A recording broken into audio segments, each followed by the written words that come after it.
Allez, on va démarrer.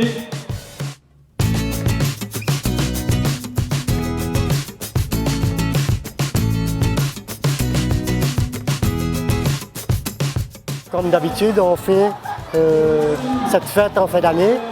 On réunit tous les enfants du quartier, des quartiers, la Bretagne, la montagne, la source et le dojo régional. C'est combien de marmailles en fait? C'est combien de licenciés? Alors là, on va s'approcher de 400 licenciés. Moi, bien sûr, j'ai mon comité directeur qui est derrière moi. J'ai un directeur.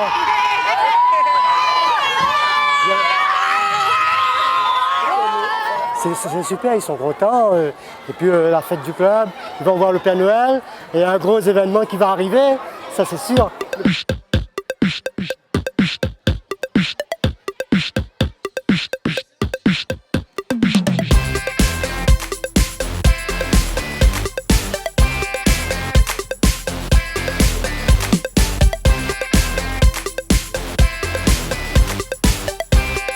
Les judokas, on peut applaudir les parents pour leur participation, leur remercie.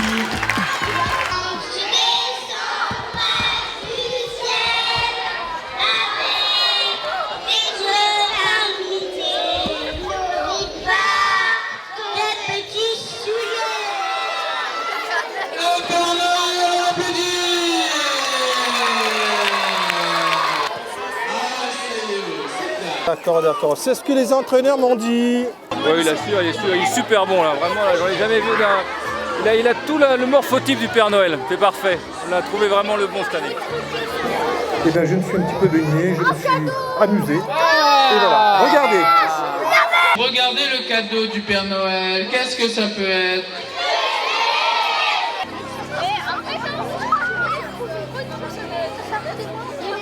Salut la Réunion, en direct de la Corée du Sud, où j'étais pour le Grand Prix de Jeju. J'ai réussi à m'imposer, mais passons. Je vous dis à très bientôt, à très vite, le 11 et 14 février, chez vous, pour échanger, pour passer des bons moments et surtout une belle expérience niveau judo. À bientôt sur les bâtons. C'est un défi, c'est vrai que ça nous paraissait infaisable.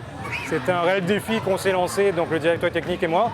Et la petite anecdote, tout est parti d'un simple texto à l'agent de Teddy Riner, parce qu'effectivement on n'a jamais pu jusqu'à présent lui parler, qui est son frère aujourd'hui. Et puis de fil en aiguille, des liens se sont créés et qui font qu'aujourd'hui ce projet va se réaliser. C'est le champion du monde. C'est le plus grand champion de l'univers du judo. Merci Père Noël, on peut l'applaudir. Merci.